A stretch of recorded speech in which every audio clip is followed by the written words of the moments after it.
و برای چی در دست داریوش هم گلی نیلوفر است؟ به خاطر آنکه نیلوفر هم مثل انسان 4 عنصر با اطاعت میکند. اگر آفتاب نبراید باید روخش را نمیکشاید.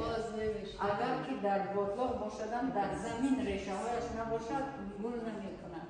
همین 4 رکنی که انسانیت دارد اطاعت میکند. همین نیلوفر هم به خاطر همین رمزی اوریای ها نیلوفر است. این تشکیلات من خیلی خوب.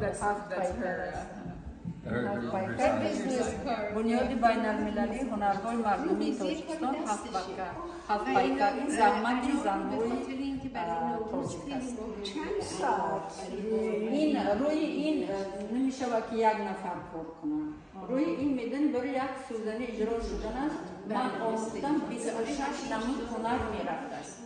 اول باید که در تفکرت باشد که چی کار میکنی، یعنی فلسفه‌ای که در دلت هست همین اول از روح و جان میبراید، از جسم میبراید، بعد شروع میشد از تیکه میبافن. تیکه از چی میبافن؟ از پخته چیکار میکنن؟ میسبزانن.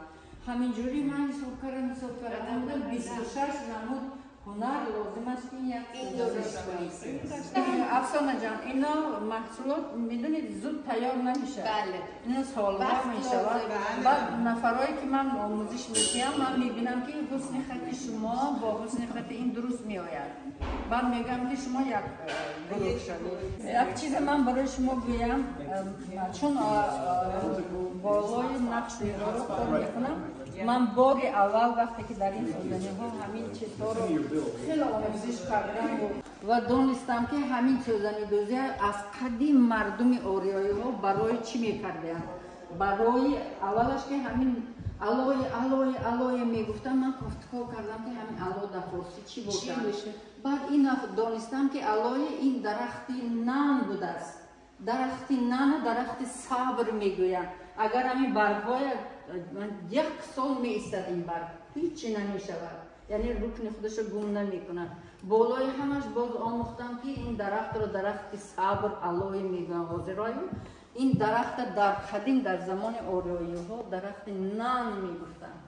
این قاعدش همین خود است که این درخت با چشم، با دیدن، با گوش، با همه چی کمک میکرده است و دوا بوده است.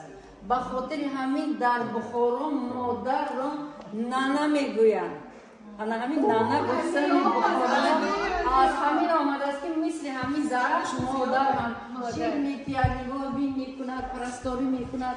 گفتم اینقدر فلسفه زندگی زمان گذشته و وزبین و بلند بوده است. امروز باید جهان فقط از آریایی ها آموزد.